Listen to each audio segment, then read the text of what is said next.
recording, and when you're ready, we're all good? Thank you. I'd like to welcome everybody here today, councillors and staff, and declare the meeting open at 10 a.m. We acknowledge the traditional custodians of the land on which we work and live, the Palawa people of this land, Tasmania, and recognise their continuing connection to the land, skies and waters, and we pay respects to the elders past and present. Ladies and gentlemen, I'd also like to advise you that today's council meeting is being live streamed and recorded. This means that members of the public who are unable to attend in person can still observe the proceedings. By remaining in the chamber, you are consenting to being filmed and recorded. Please be mindful of your actions and contributions as they will be visible to the public, and thank you for your cooperation. 25.1.1 is who we have present, with 25.1.2 an apology, which is Councillor Gary Barnes. 25.1.3 we have no leave of absence, and 25.1.4 we have the staff in attendance. 25.2.0 is public question time. Do we have any questions from the members of the public? Good morning, Graham. If you'd just like to state your name for the recording. Graham Wathen from Falmouth. Good morning all. The public consultation survey on the future of the exhibition building closed on the 10th of February.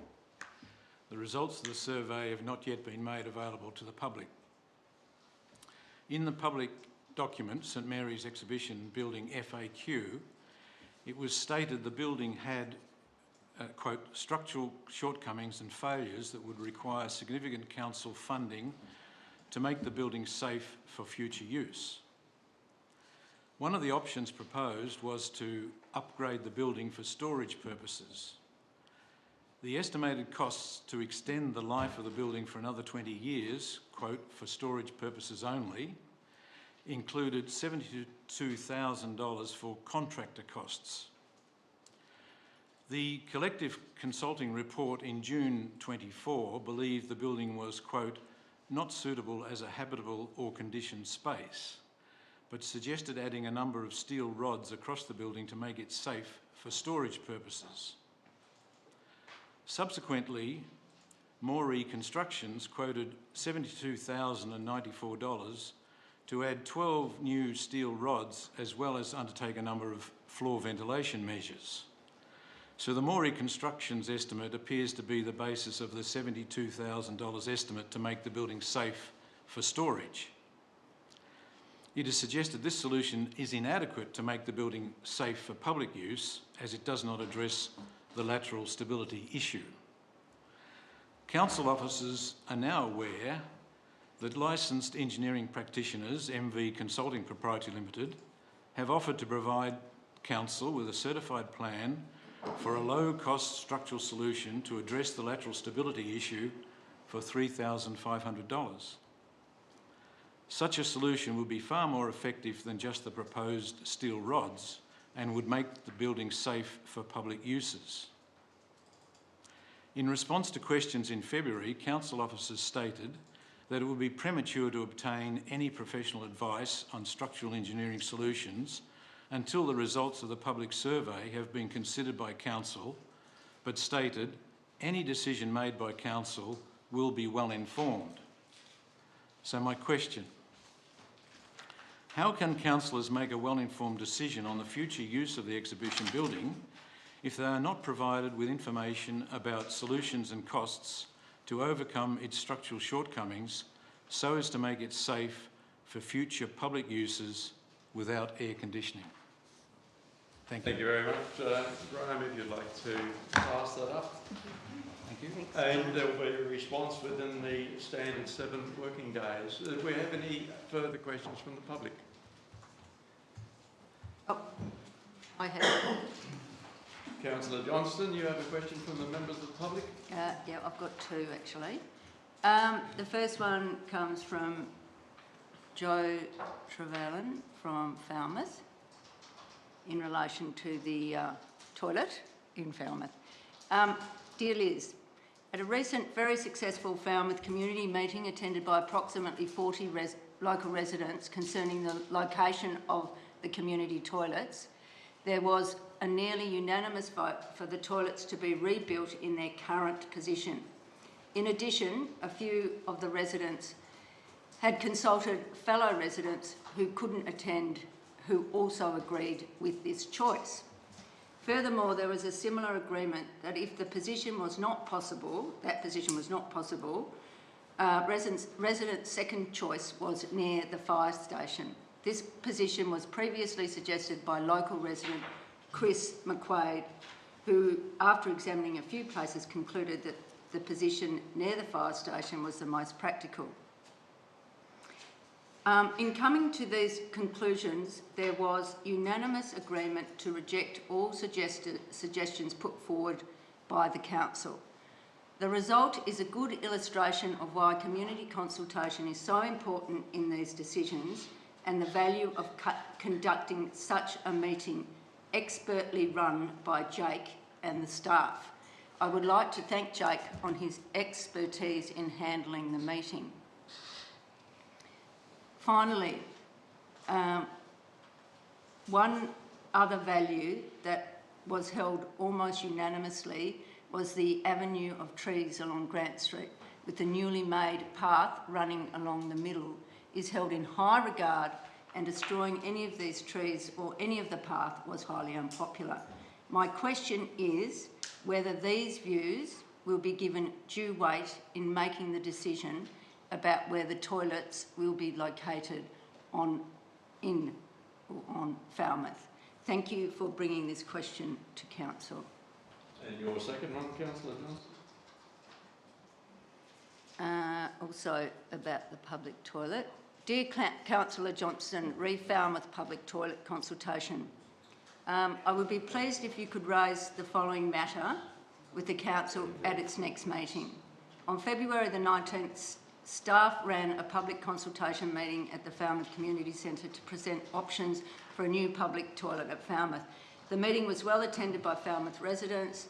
The residents represented other Falmouth residents who were unable to attend the meeting but wished their views to be known. The three location options for the proposed new toilet were all rejected unanimously by the meeting, with a strong preference for the new toilet to be located near the existing toilet or, secondly, near the fire station. A view strongly expressed by the meeting was the public submissions received to date should be ignored, as they were now two more popular locations which were not offered for comment in the online survey. Sometime after the public meeting, the online survey was closed but later became available again, unchanged from earlier.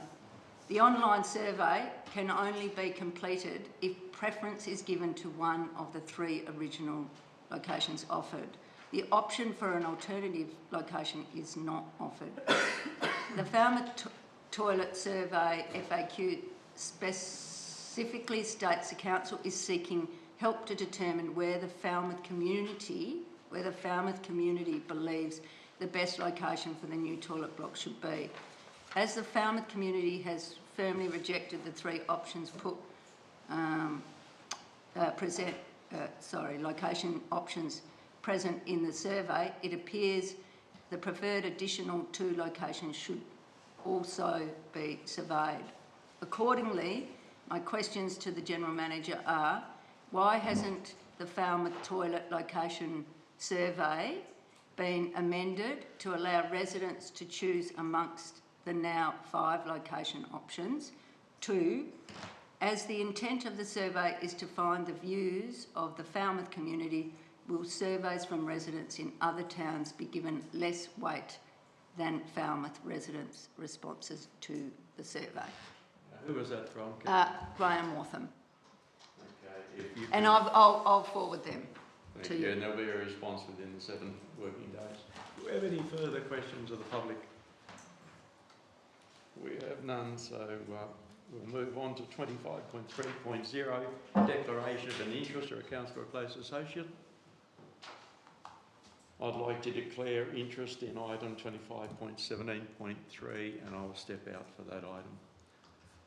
25.4.1 is confirmation of the minutes. Can I have somebody move the minutes of the 17th of February? Councillor Lefevre, seconded Councillor Chapel. Any comments on them? I'll take it to the vote. All in favour? Carried unanimous, thank you. 25.5.0 is the council workshop held since the 17th of February for your information. 25.6.0 is the planning authority, and pursuant to section 25 of the Local Government Meetings Procedures Regulations 2015, the mayors and fourth council that is now acting as a planning authority under the Land Use Planning and Approvals Act 1993. Can I have somebody move? We go into planning. Councillor Wright and seconded Councillor Johnston. All in favour? Carried unanimous. We're now acting as a planning authority. 25.6.1 is DA 2023 00147. Deb, would you like to take us over on this one, please? Yeah, good morning, councillors. Good morning. So, development application DA 147 of 2023, it's for a residential development for multiple dwellings within the general residential zone at 18 Bay Vista Rise in St Helens. The applicant proposes 13 three-bedroom single-storey dwellings on a vacant site with land area of 4,517 square metres. The development application was assessed against the general residential zone and codes relating to increased vehicle movements and car parking. Traffic impact assessment was submitted as part of the application materials and was assessed and determined adequate by the Road Authority. The application relied on demonstrating it could satisfy 12 performance criteria, which consisted of 8 within the general residential zone, 2 within the Road and Railway Assets Code, and 2 within the Parking and Sustainable Transport Code. So the assessment against all of these performance criteria is contained within the body of the report. The application received 8 representations, and these have been addressed also within the body of the report. So following the assessment, a recommendation for approval has been put forward with relevant conditions for this type of development. Thank you very much, Deb. Can I have somebody move the officer's recommendation? Councillor Lefevre, seconded by Councillor Oldham. Councillor Lefevre, would you like to speak to anything in this report? I just support the officer's recommendation, noting the conditions, and I'm delighted that they are 3-bedroom homes, which will be able to cater for 13 families potentially. Thank you. Councillor Oldham, would you like to speak to it? Yeah, I believe we need more residential accommodation, and it is not as dense as what it's going to be in the bigger cities, and it's got access to the walking, or close access to the walking facilities and so on. Thank you very much. Do I have anyone who'd like to speak against this? Councillor Drummond. Reading this weekend, that's all I can start with. I actually strongly support the provision of additional housing in our area, and I think you all know that, particularly within the existing town boundaries. I believe that thoughtful infill development is essential for maintaining the vibrancy of our community, making efficient use of existing infrastructure and ensuring that housing remains accessible. However, it is equally important that new developments are planned and well implemented with great care to ensure that they are sustainable, well integrated and do not create unintended consequences for current and future residents. And I have some concerns around this development. Stormwater disposal on page 30 of our agenda. To me, the proposal does not include, or I can't see the proposal including on-site water storage tanks, which to me is a clear departure from A1, where we talk about water being contained on-site, or all runoff from buildings to be directed into tanks before disposal into council stormwater. So whilst the applicant intends to connect to the council-maintained stormwater system, there is no clear evidence that the system has the capacity to accommodate the additional runoff from 13 dwellings without the risk of localised flooding, soil erosion and water pooling, and pollution risks due to increased stormwater discharge carrying sediment and debris into the system. The assessment states that the Works Department has discussed stormwater disposal but does not confirm whether an engineering assessment has been conducted to determine if the existing council stormwater system can handle the increased volume. whether any on-site mitigation measures such as detention basins, permeable surfaces or swales will be required to slow the discharge rate, or if conditions will include a mandatory requirement for on-site storage tanks, as is the standard and the acceptable solution. I would request a condition approval on the installation of on-site water storage tanks. I think that would be a very valuable addition to this particular DA, as is the standard under the acceptable solution. My second point was increased traffic and road infrastructure on page 31 of our agenda. I have real concerns concerning E4.6.1 of the Road and Railway Assets Code, particularly in relation to the performance criteria P2. Bay Vista Rise has a current average daily traffic of 80 vehicles per day, and the proposed development will add an estimated 78 additional vehicle movements per day. This effectively doubles the traffic volume on what is a small residential street. Whilst the traffic assessment concludes that this increase is negligible, I believe this assumption fails to account for key safety factors, including the width and the design of Bay Vista Rise, which may not adequately support a doubling of traffic volume, particularly for pedestrians and cyclists. Vehicle access issues, particularly if multiple residents and visitors are entering or exiting Bay Vista at peak hours. Parking overflow risks, which could further complicate safer vehicle and pedestrian movement. And all of these concerns have been raised in the numerous representations received. The TIA states that the crash risk is low based on Ausroad Safe System assessment and the 5-year crash history. However, past crash history is not always a reliable indicator of future risk, particularly when traffic volumes are set to double. Sight distances, turning movements and increased conflict points, thank you Vaughan, must be reviewed in a real-world context rather than just as modelled assumptions. The TIA does not appear to assess the impact of increased traffic on intersections with major connecting roads, such as the Medea Cove Esplanade. And finally on that one, pedestrian movements and potential risks to vulnerable road users, such as children, elderly residents or cyclists, are not sufficiently addressed. Given that the proposed use exceeds the acceptable solution, I would request that Council impose further conditions to mitigate the risks, such as traffic calming measures, designated pedestrian pathways or modification to access points.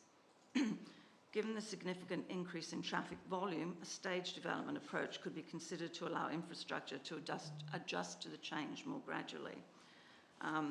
And in regard to environment and community impact, the proposal does not provide enough information on how it will maintain the character of the surrounding residential area. There are concerns about potential environmental impacts, particularly in relation to vegetation removal and possible effects on local wildlife, and the increase in housing density could place additional strain on local services and amenities. So, whilst the development of this scale, there will be significant construction-related disruption to existing residents, and a detailed construction management plan should be made available to the public, outlining how noise, dust, roads closures and general disruptions will be managed. Thank you. Thank you very much for that, Councillor Drummond. Deb, is there anything in there that you'd like to address? Yes, certainly. And first, thank you for taking the time to read it so thoroughly. I can read them Yeah. Stormwater disposal, because this is 13 units, the stormwater disposal, we have to identify the point to where the stormwater disposal point will be, and that has been done in terms of, we've identified that additional infrastructure will need to be placed within an easement on an adjoining property to enable that stormwater infrastructure to reach the property and the connection to be made.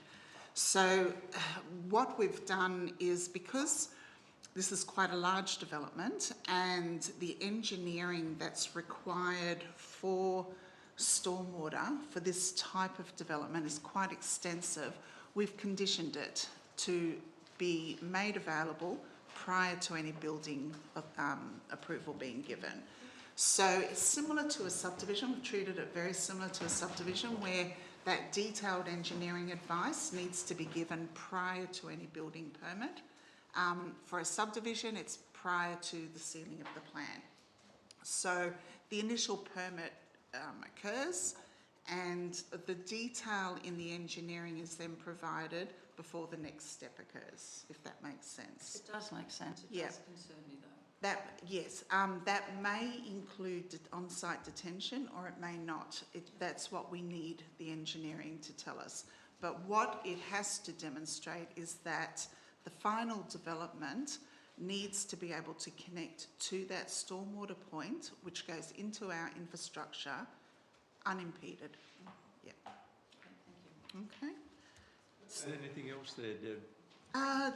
Just with the traffic, we have got a traffic impact assessment, has been reviewed by the Road Authority. So we do need to rely on our experts in the advice that's given. My understanding from the applicant is that this is likely to be staged. So our road authority will be able to have an opportunity to look at that development as it's being staged. We've also conditioned for a construction management plan to deal with, you know, the impacts on the surrounding area while construction occurs over the, you know, if it is over the stages. So we've got that condition in there. And that So, will be available to the public? no, it becomes a compliance with conditions. So, and as you can imagine, the information in it is aimed at ensuring that the community is protected in terms of, you know, dangers or nuisances or things like that, yeah. But no, it becomes part of compliance with conditions, as does the stormwater engineering. Yeah, okay. I just have a concern that we're encouraging people to have more active forms of transport, yet we're doubling traffic on a road that is quite small with no pedestrian pathways, with no cycleways, with no anything. So then we're decreasing the likelihood that people are going to use those active forms of transport, which we're encouraging within our settlements. Well, my understanding is that the traffic impact assessment did look at that active transport, and it did note that pedestrian pathways are available all the way down except for a small section on Penelope Street. And there is only a small section on Penelope Street, I think near the Big Four entrance, that there isn't a pathway. But that doesn't preclude council looking at its infrastructure over time anyway. Do you know what I mean? That those things are continuously being considered by our Works Department in terms of infrastructure availability and programming over time. You know, so I mean, I have no information on that programming, but just because it's not part of, what my point is that just because it's not part of this development doesn't mean it's not part of wider considerations. And there is pedestrian access except for that small portion all the way down. Thank you for a very good explanation. Councillor Johnson, you want to speak against this one? I just wanted to make it. Against this? Yeah. Are you putting your No, hand up I against it? support the idea of it. I just wanted to note, thank you, Councillor Drummond, for that. I just wanted to note the work around stormwater, so I do thank you for that. My concern is that with these cumulative impacts, in particular local flooding, and then also, oh goodness, I've written it down here. I should put my glasses on, shouldn't I? That there is potentially a cumulative effect on the quality of water and potentially the water in Georges Bay. That's my concern about this. But the infill of in the towns I absolutely support. But that's the one thing. And then around traffic, I just wanted to put it. I don't know where I put this, but we have a partnership with SARA, and I wonder how that fits in with the planning. I think as the Councillor Johnson, Yeah. I apologise, I never Yeah. Drummond, I meant that Johnson. Yes, thank you. The reality is we have qualified advice from our planners. The applicants have got qualified advice with their traffic impact statements.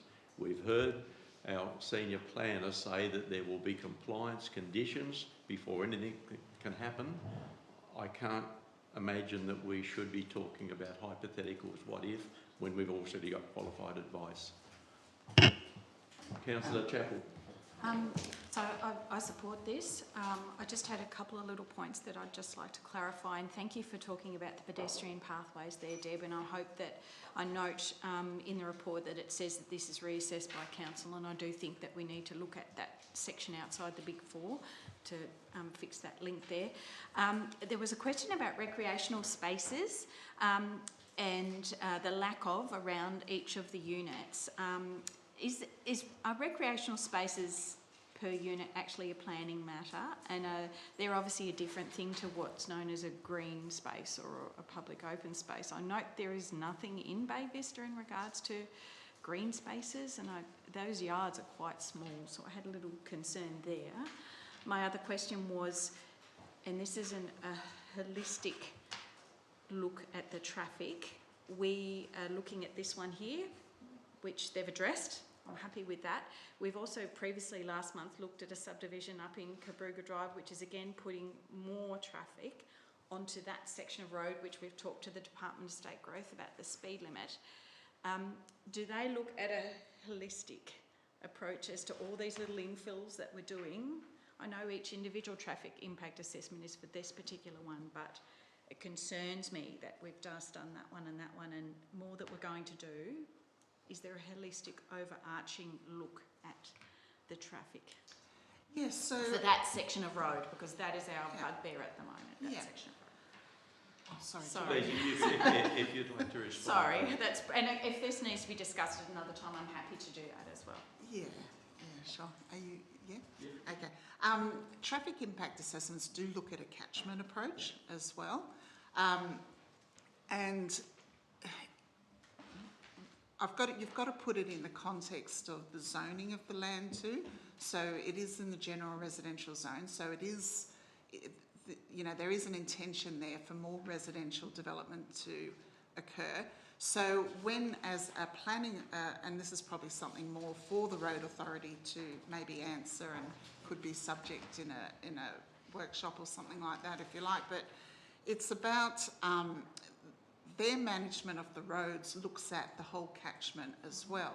And so when we've got the zoning of the land for that residential development, it has to be such that when the traffic impact assessment occurs, it's from a catchment approach. Yeah, okay. And it's probably about the best way I can explain it, not being an traffic expert. But there is a catchment look at it, and it's related to zoning and what the expectations of that zoning is. Yeah. Would anyone like to speak for the application? Against? Oh, Barry. Councillor Fever. Just going to say I value the professionalism of council staff and the experts who have conducted the assessment. We're always talking about housing. We're trying to be proactive, and I see this as a very proactive development. Thank you. And against? Can I just ask one question, because I did raise it in what I was asking. The condition that I was asking for is an approval of on-site water storage tanks. What concerns me is what Councillor Chappell just talked about also. There is not much green space around these structures. There's a lot of hard surface, which is going to, we're moving into a future that we're uncertain about with greater storm events, etc. It's going to create, to me, a problem that is not addressed within this. I mean, so to me, a condition that is putting in, they need to put in on-site water storage tanks mitigates some of that concern that I have about that water going on to hard surfaces, washing off, causing degradation to the bay and all the other issues that can come with it. I don't think that's being addressed within, not to what I'm reading currently. So that's my question. Thank you, Councillor Drummond.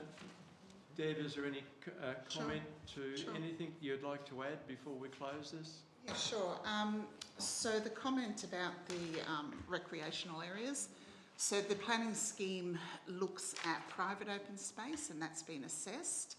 There is a level of discussion Tasmania-wide just in regard to how multiple dwellings differ from subdivision. So with subdivision, there is that component of looking at public open space, but with multiple dwellings, there isn't any requirement to provide or contribute to public open space.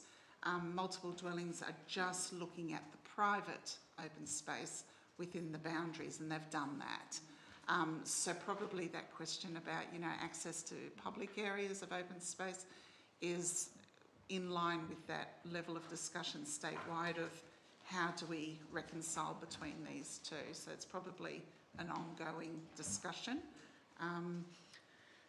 In terms of stormwater, there is no condition for stormwater tanks to be associated with each dwelling. It was a requirement in our interim scheme to meet the acceptable solution.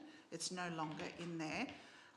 However, that doesn't mean that that's not going to be a part of their stormwater solution. I can't say that it is or it isn't. We're going to be looking at, when we do that assessment for compliance of conditions in regard to stormwater, we're going to be looking at holistically, how are they managing the site in terms of water quantity, stormwater quantity and quality when it hits that point of discharge. Yep. Okay. So may I ask you, as a planning person, how do we re-engage with that need to have water tanks placed on properties? We had it previously. To me, it's a degradation of our planning scheme that we've now lost that facility, basically, because I think moving into the future, those water tanks are going to become more and more and more important, and yet we've lost that facility, you're saying, within. So how do I, as a councillor, address that within the planning authority? Is that a motion that I need to bring forward? Just, if I may, if Councillor Drummond, I think you need to bring that as a separate motion at another point. We're only dealing with this application in front of us at the moment. That's a separate one that you want to bring forward. Please do that. I'm asking what the process to do that would be. That's what I'm asking, seeking the guidance on, Mayor. Okay, it might like not to try to respond to that. We're just dealing with an application. We're not dealing with that. That's a separate issue, the way I see it. Matters you raise all relate to how we manage stormwater quality and quantity. So maybe that's more a discussion, a very broader discussion, is something we could bring back to a workshop at one point in time. We just need the advice from council as to what they require in terms of, what that means to stormwater policy, stormwater management at a municipal. Thank you. I very much appreciate that. Thank you. Any further questions or comments? If not, I'm going to take this to the vote. All in favour? Against? We have none against. Carried unanimous. It's carried unanimous. Thank you. 25.6.2 is the telecommunication facility at 14 Bowen Street. Deb, your lucky day. Again. All right, so development application DA245 of 2024 is proposing a telecommunications facility at 14 Bowen Street in St Helens. The site is within the utilities zone and the proposed use and development is within the utilities use class. The corner site is also on the zone boundary that provides for, generally speaking, commercial development to the north, south and east, and residential development to the west. 14 Bowen Street is the corner lot that currently supports telecommunication facilities in terms of an existing 4G Telstra small cell antenna mounted to the Exchange building. So the proposed facility aims to upgrade the coverage of the town centre to 5G to support residents and businesses. The proposal involves, and it's detailed within the report, a 25-metre concrete monopole, as well as a new head frame installed at an elevation of 25 metres, plus associated infrastructure. The overall height of the structure is 26.3 metres, with an RL of 33.3 metres AHD. The proposed development was assessed against the use standards and development standards of the utilities zone and the relevant codes, including the telecommunications code. The telecommunication facilities are a permitted use within the zone. The application was discretionary on matters of height within the utilities zone. This required the development to demonstrate that the height is necessary for the use and it would not cause an unreasonable impact on adjoining properties, having regard to bulk and separation and any buffers in place. Adjoining is defined as being a corner. Adjoining is defined, and being a corner lot is limited to property with a common boundary. and so it is confined to the commercial property to the east. It also must not unreasonably impact on the visual character of the area, with visibility from adjoining roads and public open spaces being something to have regard to. The Telecommunications Code applies to all development for telecommunication facilities and immediately makes the proposed development discretionary. In order to demonstrate that the development satisfies the performance criteria, it must not cause an unreasonable loss of visual amenity. The proposed facility is proposed to be located within a central block of the township and activity centre with an intersecting road network, ensuring the facility would be highly visible within all important strategic view lines that contribute to the town's identity as both a community of residents, businesses, and an important reliance on visitor economy. The scheme does not require the development to not cause any loss of visual amenity, but rather is concerned with an unreasonable loss. An unreasonable loss of amenity is one which the loss of visual amenity is excessive or an amount of degree too great to be reasonable or acceptable. This requires a comparative analysis between the existing level of visual amenity and the level of visual amenity after the development. So it must be remembered that the test is restricted to visual amenity and not just general amenity, and this test is applied to a broader area.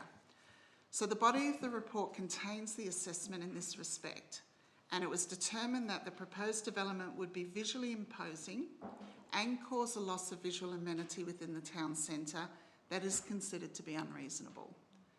As a result, a recommendation for refusal has been put forward for consideration.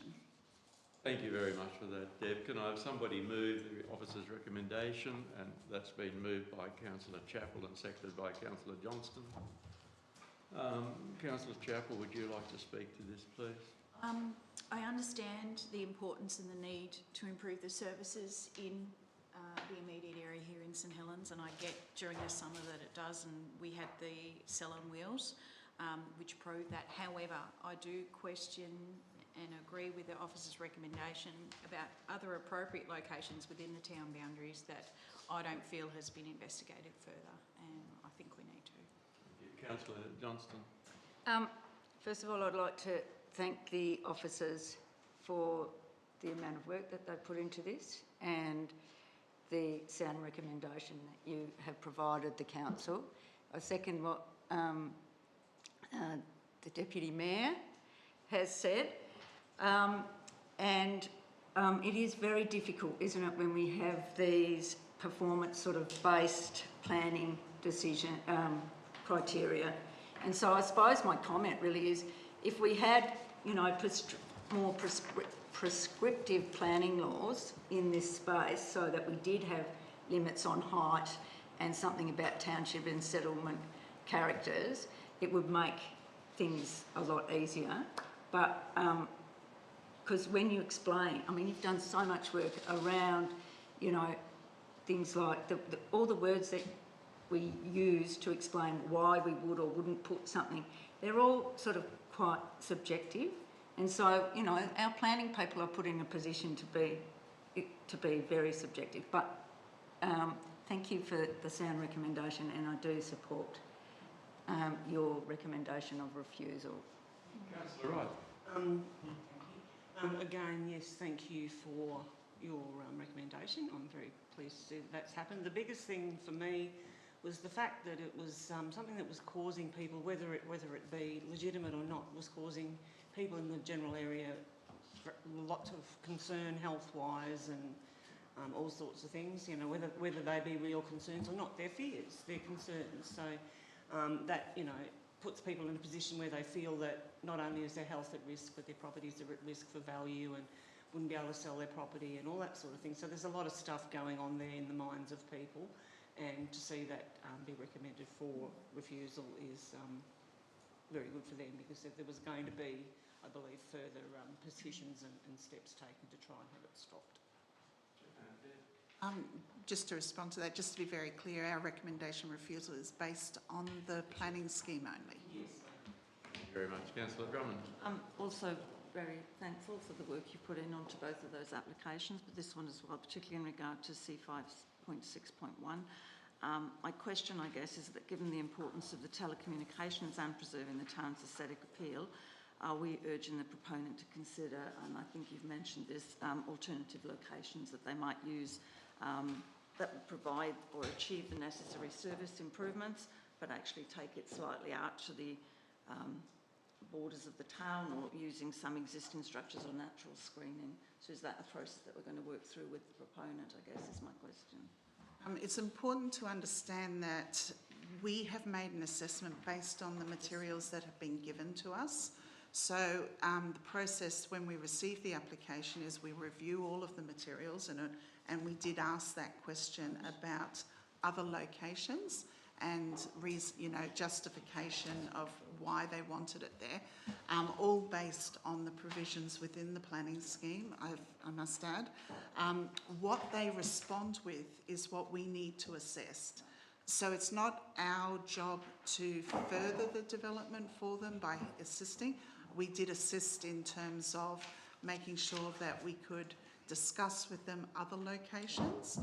But at the end of the day, when the material is submitted, that's what we must assess and make a recommendation on, and then it's process. Thank you. Yeah. That was where I was going. I thought you'd said previously that you had tried to work with them around alternate areas, and they just didn't come back with anything. So They came back with the response, and we assessed that response. lovely, thank you.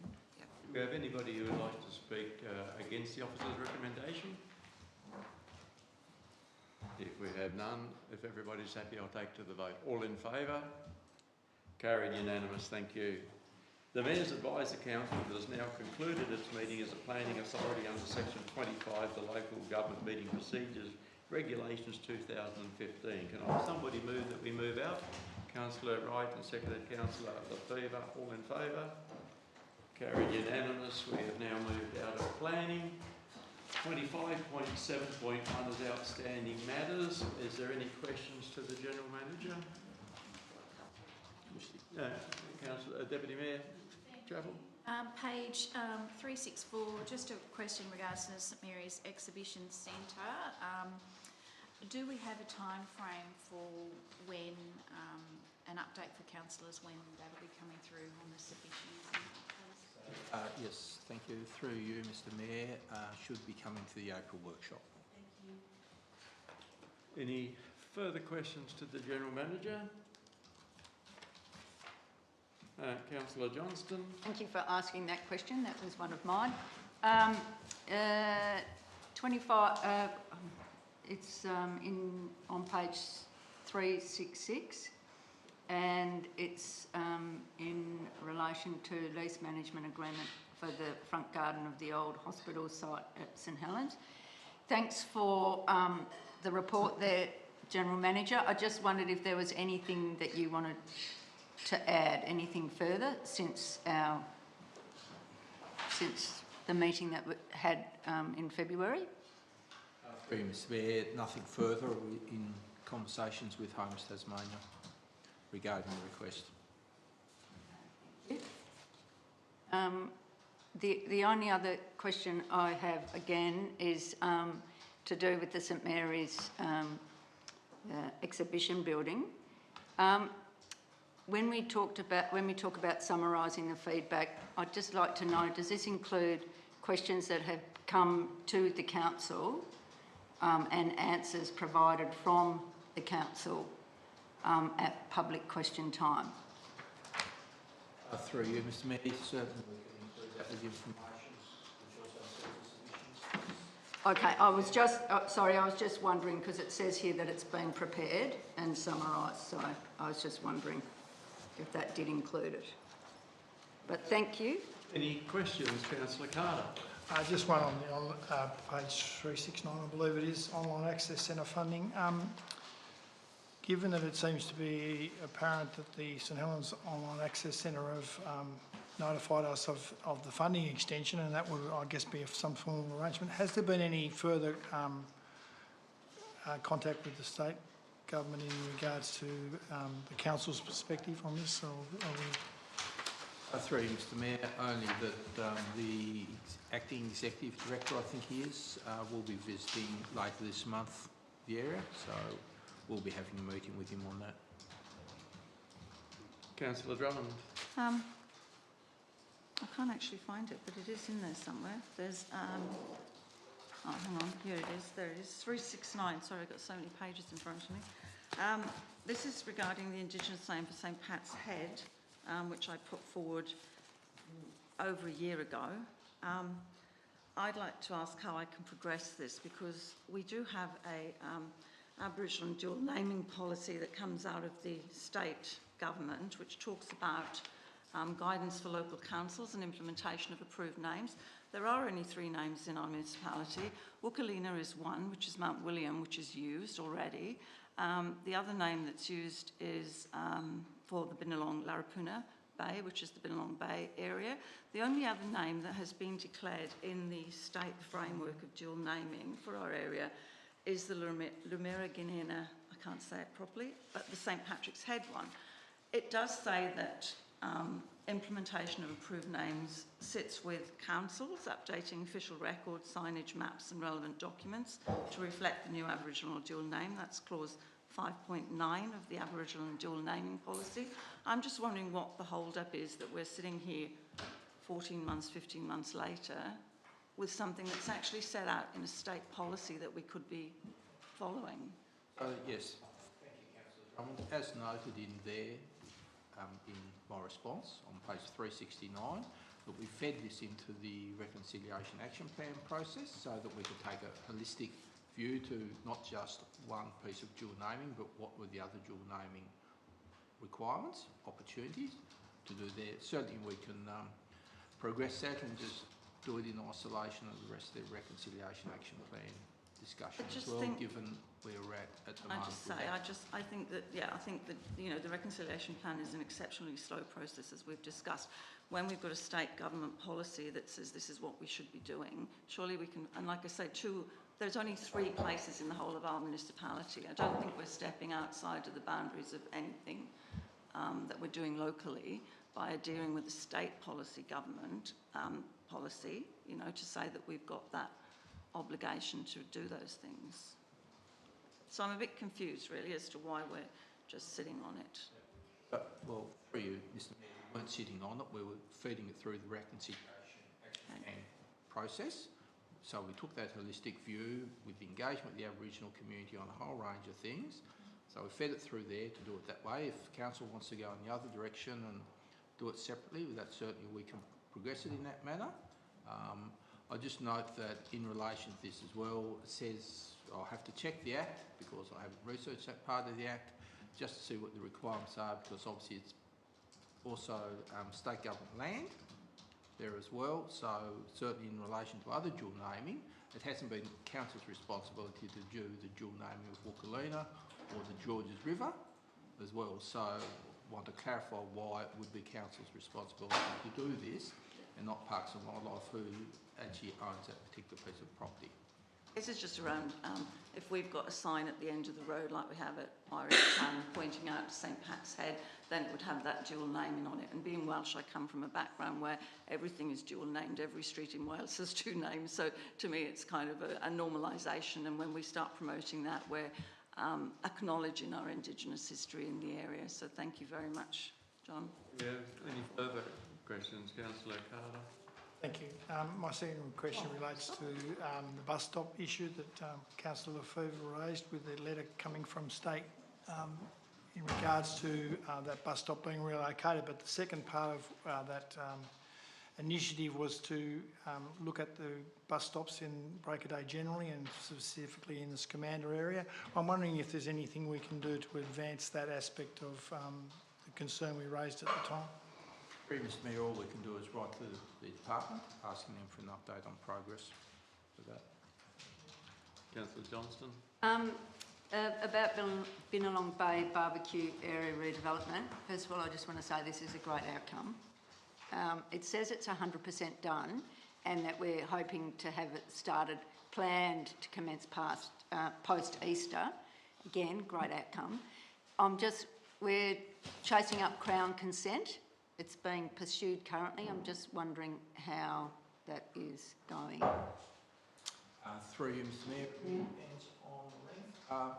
The Community Services, since the report, we now have it. So. Oh, there we go. That's it. Thank you, because I think that's a good outcome. Thank you. If we have no further to the General Manager on that, I'll move on to 25.8.0 as petitions, which we have nil. 25.9.0 as notice of motions, we have nil. 25.10 councillors' questions on notice, we have nil. 25.11.0 councillors' questions without notice. Do we have any? Councillor Johnston? Right, I just...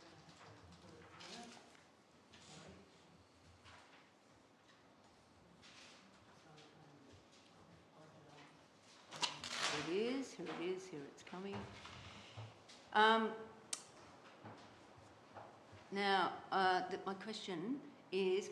my February question, as people will remember, was, will the General Manager, as a first step, ask council staff to engage Tasmanian licensed engineers to provide a low-cost structural solution for the St Mary's Exhibition Building to solve the lateral bracing problem? The response was, the Council General Manager will be guided by Council's decision in relation to the future of the building. The low-cost structural solution put forward by community will be considered amongst other alternative options. It would be premature to engage a Tasmanian licensed engineer to prepare drawings for this solution at this point in time until further use of the building is finalised. Sorry, I'm so sorry. It's me trying to... Accordingly, my question to the General Manager is, are the other alternative options for the future exhibition building those put forward in the St Mary's Exhibition Building FAQ, or are there other options being considered? I've got it here, you've got 7 days, you don't have to answer it now, but... Mr Mayor, I'm presuming you're talking about the option for engineering stabilisation. Well, what you've said here to me, the answer was that the General Manager said in relation to the future building would be considered, the community one would be considered in addition to other solutions. Yes. Yep. So my question to you is, are there other alternative options for the future of the exhibition building, those put forward in the St Mary's Exhibition FAQ, which are the engineering ones, or are there other options being considered? Certainly the one that was put forward by the community, that's another option to be considered, so that's been considered. If there are others beyond that as well, we'll certainly be open to the option of exploring those as well, so the council is fully informed of the various options which are available, apart from the one in the FAQ and the one put forward by the community to look at other alternatives. And I'll put this in so it's there. Thank you. Do we have any further questions without notice? Councillor Drummond. Thank you, Councillor Johnson. Sorry, that's made me think first. So my question without notice coming from that would be, so will those options be put into the feedback that we'll be getting at the April workshop with the community feedback? So will all of that come to us at one time is what I'm asking. Through you, Mr Mayor, the ones that we have at this point in time, but if we're going beyond that, and so much hinges off Council's decision regarding the future use, and once that decision's made, and say assuming there is a future use identified, then we would go towards other options rather than just the ones we already have potentially. So it's premature to actually go and get additional engineering advice at this point in time until we've got certainty as to the future direction with this building. Once we have that, and if subsequent advice required, then council officers will get that advice at that point in time. So in April, we'll get the community feedback and that will come All to the the other April. information Yeah. that's there at the moment, And we'll make a including the decision engineering upon that, ones. and then you're saying if required, more engineering reports will be. If so it'll be a required. two-stage Yeah. approach. Through you, Mr Mayor, yes, it will be, rather than rush off and get more engineering advice at this point in time. If it is a decision to proceed, then, and if additional information is required, then we will pursue it after that, and it will come back to council, that information. So my question then becomes, if the report is, I think there was a sum of $3,500 mentioned for the report, wouldn't that be better for us to have, I'm sure that was what was said just now, wouldn't that be better for us to have that on the table as councillors, to have that? Through you, Mr that Mayor, I'd have to go back. All right, I haven't thank got you. No, that's all right. that, and I'm a bit confused by the 3,000 piece as well. To create the report, I think that was the engineering solution by the other party, whose name I'm sorry I forget. I'm just thinking for us as councillors, we've got the demolition cost, we've got the cost to make a storage facility, we've got the cost to take it down and make a new building, but then we don't have a low-cost alternative that we can consider at the same time. That was all. Yes, through you, Mr Mayor, we do have a low-cost alternative from the community which has been provided, which talks about that horizontal stabilisation. So we do have that. Thank you. Right. Already. It's whether we need a third report beyond that, or whether we're satisfied after engineering review that this stabilisation approach is a logical way to go.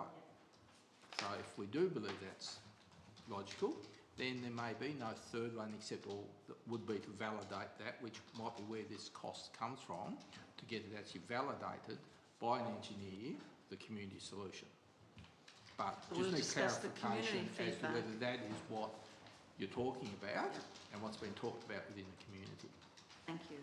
So it's a two-stage. We'll look at the community feedback, all of that stuff that came from the facts, the submissions, whatever came in and is put on the hub, and then we'll look at the options. Into Because there'll be a range Right. of other things Thank you'll you. need to look at depending on the outcome. Thank you. Do you have any further questions without notice? Okay, 25.12.1 is the Mayor's communication for the period ending 17th of March for your information. 25.12.2 is the Councillors' reports for the period ending 17th of March, the Breakaway Chamber of Commerce. Thank you, Mr Mayor. Councillor Carter attended the meeting on my behalf because I wasn't able to get there due to a previous appointment, and there will be minutes coming through, but basically nothing to report. No worries. Thank you. Councillor Drummond, NRM Special Committee.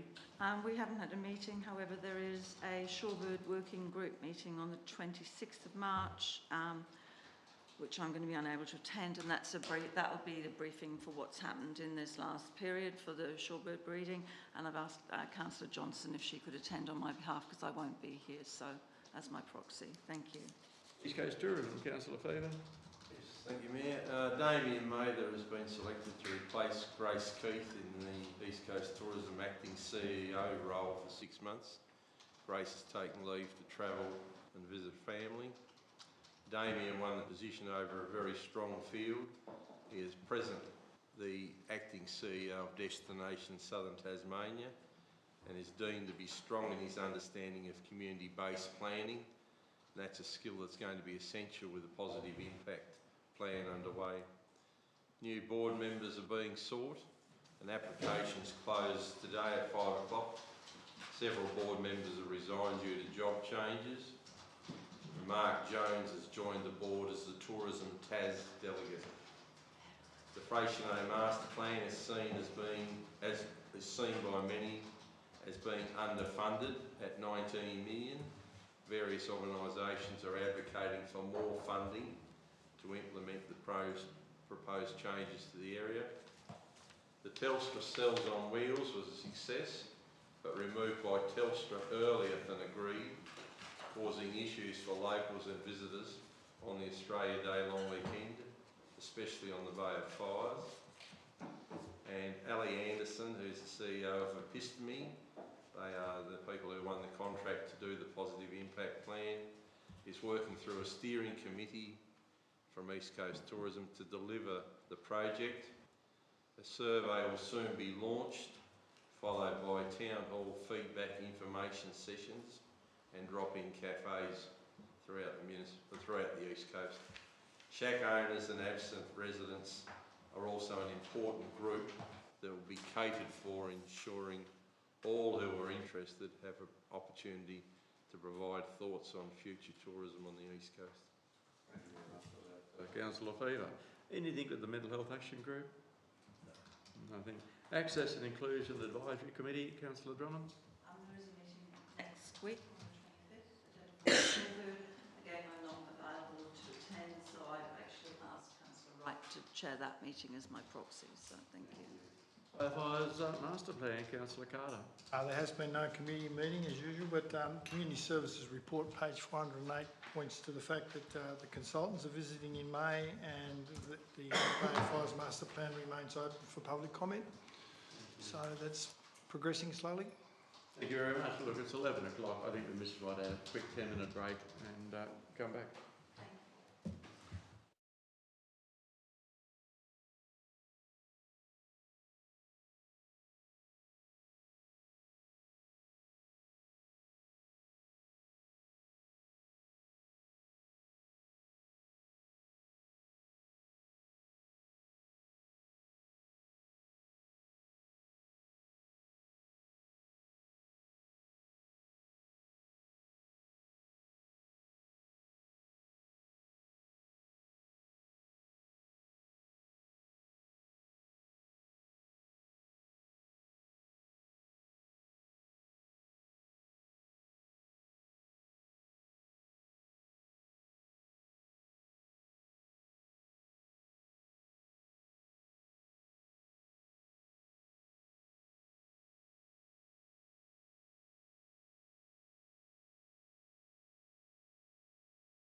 Thank you.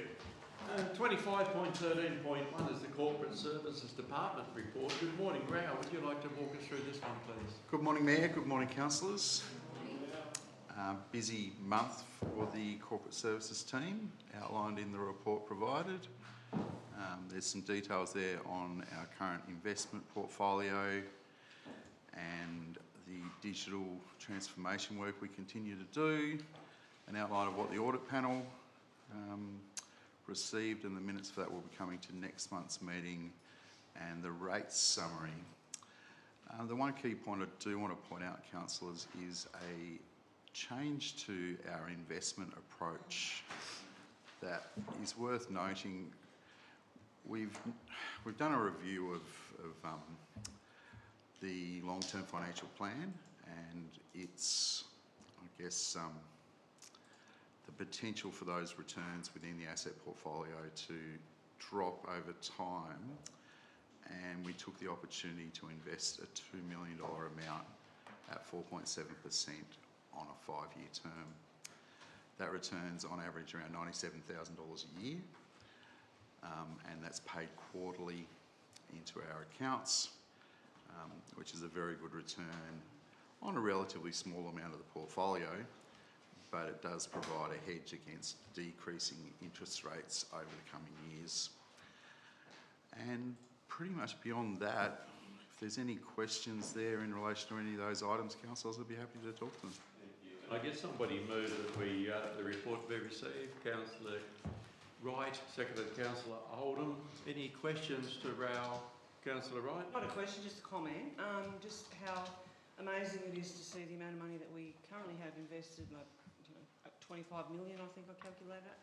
If we go back only a few short years, we're sitting around 8 to 10, and it's just amazing.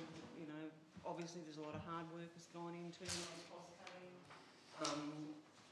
It's quite amazing, really. Councillor Wright.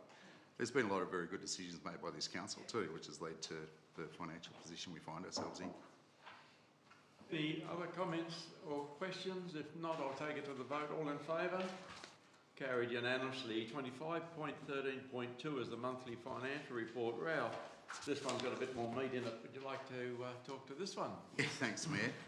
Councillors, as usual, I've provided some notes there. The standard one, note one, is that operating grants are down because of the financial assistance grants being paid in the prior year. We're never really sure whether they'll do that again. So we just note that there for councillor and community information. Going to the previous point, even on our best modelling, we're still $183,000 higher on our interest and investment income than we predicted. That's a really great return, and sort of gives some credence to the approach that we're taking to our investment portfolio. Capital grants are higher than budgeted, but we've been reporting that for most of the year. And materials and services, while they're 19% below budget for the year to date, we need to keep in mind that quite a few of those relate to grant-funded projects. February was a short month, and there's quite a lot of expenditure going on in that space as we speak. So that number will come down. You'll probably see that coming up in the April figures more than anything else. There is a lot of work going on in trying to get those grant-funded projects complete within the timeframes we have. Beyond that, Mayor, the balance sheet is as normal. Statement of cash flows is normal, and the capital works report really is in line with the expectations that we have at this time of the year, and happy to take any questions. Thank you very much for that, Ralph. Good to see you paid our bills on the 30th of February. Have we got any questions from anybody regarding our profit and loss sheets? Everything's looking good. Any questions? Okay, I'll take it to the vote. All in favour? Carried unanimous. Move and second them, Mr. Didn't we have a mover and seconder? Well, we'll take one. How about that? We'll do something different. Move Councillor Oldham and second. Councillor Wright and Vaughan, I thought they did too. I thought so. Councillor Wright. Councillor Wright and Councillor Vaughan. Councillor Vaughan. Councillor Vaughan. See, I'm not the only one who gets the names wrong. Well, he is Councillor Vaughan. Hang on, look. Through you, Mr. Mayor, that was the previous item. Previous one. So moved, councillor Oldham, seconded, councillor Chapel. Did we vote on the previous one? Yes. Yes, we did. Sorry. Okay, I'll take this one to the vote. All in favour? Carried unanimous, thank you. 25.13.3 is the Visitor Information Centre report. Rao. Thank you, Mayor. Councillors, there's the report there from the Visitor Information Centre staff. Numbers are really, they seem to be very consistent year on year, nearly at the moment, around that 4,300 mark. Sales were up in the VIC, and the history room entry fees were around the same, so that's all really positive. And really basically any questions? Okay, can I get somebody to move this report? Councillor Carter and seconded Councillor Johnston. Any questions to Rao? Thank you very much, Rao. They're doing an excellent job. I'll take this to the vote. All in favour? Carried unanimous, thank you. 25.13.4 is the policy review of LG 51, related party disclosure policies and procedures. Rao, would you like to lead this one? Thank you, Mayor. Councillors, one of the joys that we have is compliance with the Australian accounting standards and related party disclosures, which all of you around the table are classified as key management personnel under the standard, as are a couple of the managers within staff. Each year you provide your disclosures to Council, which ensures that we are compliant with AASB 124 related pay disclosures. The actual policy itself hadn't been reviewed for quite a long time. It was still compliant, but an updating to the wording, a better procedure around that, and a guideline to support better reporting in that space have been finished. They went to the audit panel, and the audit panel suggested adoption. They're all there for councillors to review, and if anyone has any questions, I'd recommend that council adopt the policy, procedure and guideline. Thank you very much, Rao. Can I have somebody move? Councillor Fever, seconded Councillor Chapel. Any questions on this? I'll take it to the vote. All in favour? Carried unanimous. Thank you. Thank you very much, Rao. Thanks, Mayor. Thanks, councillors. 25.14.1 is the Works and Infrastructure report, and good morning, David. Would you like to talk to your report, please, David? Thank you, Mayor and Council. Quite a busy time for us. You'll see in the report that we've provided additional information as to scheduled works for the next month. Waste management, we're talking to Southern Waste Solutions at the moment about sending us the invoice for the December period. They're a bit late on that, so that's why I have two be advised numbers in the table, but we'll sort them out quickly and update councils at next meeting. In terms of capital projects, we've been delayed a little bit this year with the flood events that we've had and the storm events, but we're back on track with those at the moment. Of note is the Georges Bay shared pathway solar lighting. We're just waiting for approval from Property Services to start work on that, and once we have that, we'll begin putting in the light footings. Property Services have been really good. A lot of dialogue with them. We provided a bit more information when asked, and we should expect to have that shortly. Thank you. Can I have somebody move the officer's recommendation? Councillor Johnson and seconded Councillor Wright. Any questions to David on the infrastructure report? Councillor Johnston? This is not a question. I thank you for the scheduling of the march, and there is a question, but that's really helpful to me, and I think to community, because those that are around, that's really important. I'm just looking at when we do weed surveys. I've just noticed you're doing that in all waste transfers, weed surveys, council cemeteries, weed surveys. Do we do anything I'm just thinking, we have a cemetery, I don't know if it's run by council, yes it is, in Falmouth. that's also managed by council, is that right? They come and mow. They come and mow. They do some maintenance on that. Yeah, some maintenance. It is interesting. Some of these places have got amazing sort of natural native grasses. So I appreciate weed surveys. I'm just thinking about if we have the capacity with the weed person, if they have are able to look at some of the actual natural grasses that are coming up in these areas. She does. Okay, great.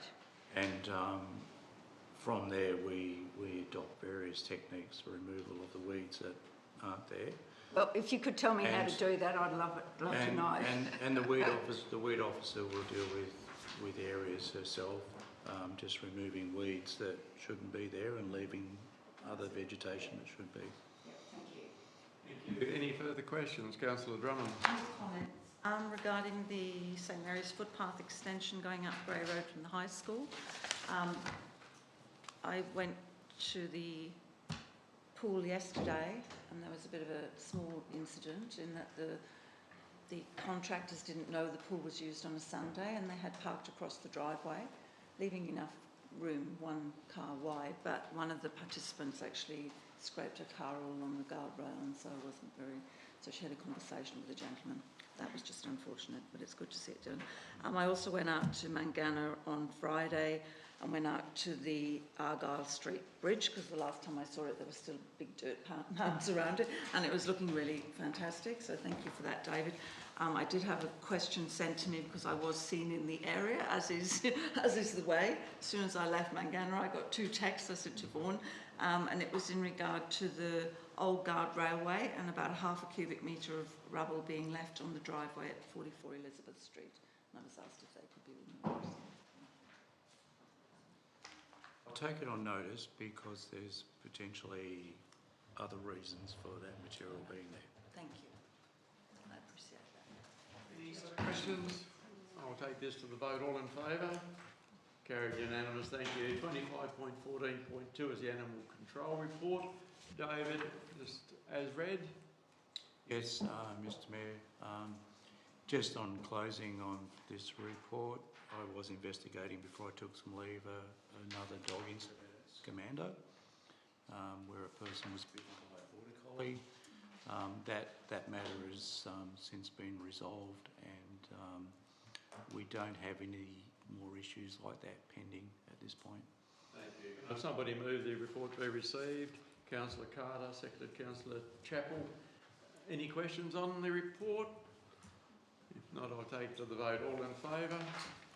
Carried unanimous. Thank you. Thank you very much, David. Thank you. 25.15.1 is the Community Services Report. Good morning, Chris. Morning, councillors. Chris, would you like to talk us through your report? Thank you, Mayor. I think it's standard. I don't think I've got anything else to add that what's not listed in the report. Only that we do have a Bay of Fires master plan, but I've spoken to Councillor Carter about that. We'll just check out why he didn't get the email. And that the expressions of interest close. It's a reminder if you're talking to anyone in the community or for Fingal that closes at the end of this month. Thank you, Chris. Can I have somebody move the report be received? Councillor Lefevre and seconded Councillor Oldham. Any questions to Chris on the report? Councillor Drummond? Question, just a comment. I just wanted to mention that the St Mary's Community Bodra in particular organised a pop-up gallery in St Mary's on Story Street, and that was launched on Friday night and it was hugely successful. There were over 120 people turn up for the gallery launch. There are 6 artists over a 2-week period up there and it was done without any assistance from anyone and very successful. There are 6 artists who are doing artist in residence stunts, so every day from 10 till 3 you can go into the gallery and someone's doing some artwork and willing to sit down with you and talk to you about what their art medium is, etc. And it was just a fantastic event, and I know the Bushflower shop next door and the pub and even the Purple Possum reported really high increases in their business that night. So it was a fantastically successful event. Johnston, Thank you. And just, all councillors were invited to go to that event, or I got an invite anyway through my broker day. email. And there was a couple there, which was wonderful to see. It was a great event. I just want to add to what Janet has said. Over 120. There was a local Aboriginal artist who lives in Avoca, who also provided, I think it was, for me, sort of local reconciliation actually at show, a smoking ceremony, and was really available there for people. It was actually, for me, that was quite a significant part of the event.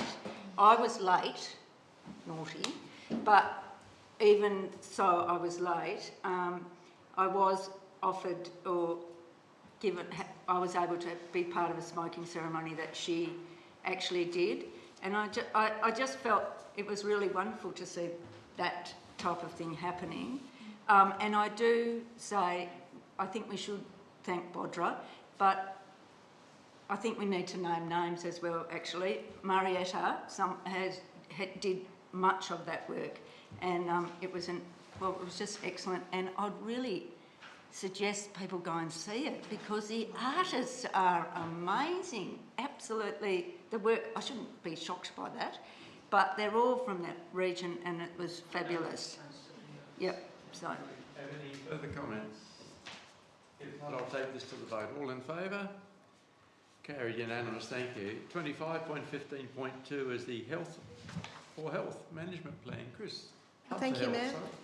We did discuss this at the workshop. So the management plan was done for this facility. Great comments from people that were engaged around how they saw the future of the building and issues that they described. I think what has come up with the idea that one half of the building is for private and the other half for public, I think will work, and I think it can be done at low cost as well, not a big cost to get that initially across the line. But yeah, I think it was a really good plan. Thank you very much.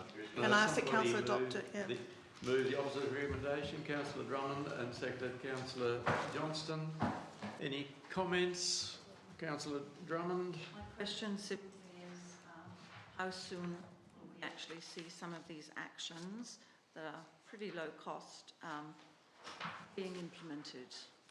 Through you, Mayor, we'll talk about it through the budget process. I have a meeting with the accountant, so we'll list up some of these items. Again, some of them are just is a doorway. Yeah, so I'll talk to the works as whether they have actually spare doors which can just be put on. So, like I said, some of the actions to make it occur are very small. Yeah.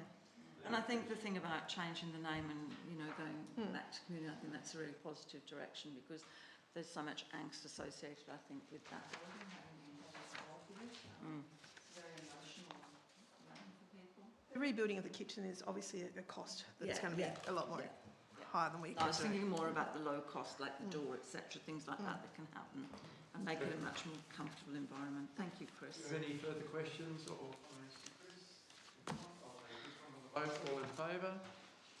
Carried unanimous, thank you. 25.15.3 is the Community Funding Program. Chris?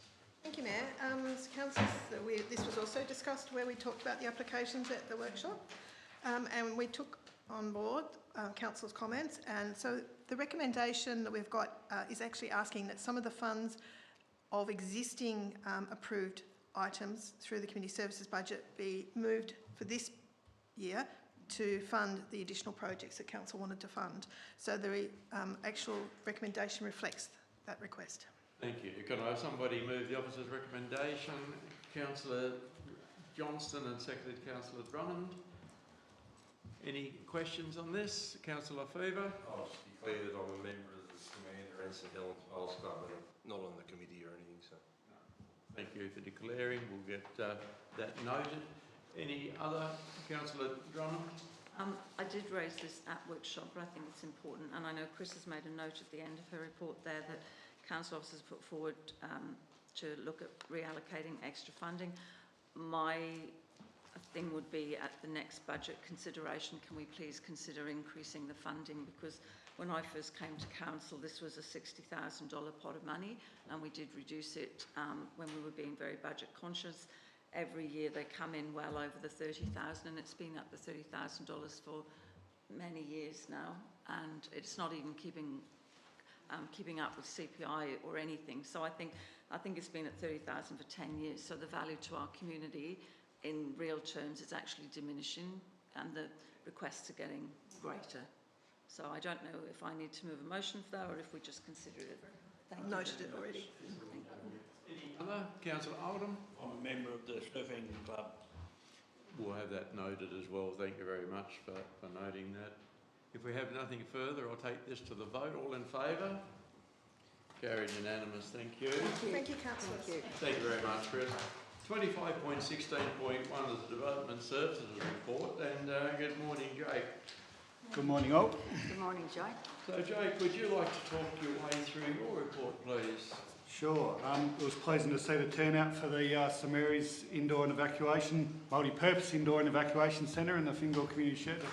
All went to plan. It was a good day, so yeah, well attended. Just an update in relation to Billon Bay Barbecue. We've now got the Property Services consent to proceed with the work.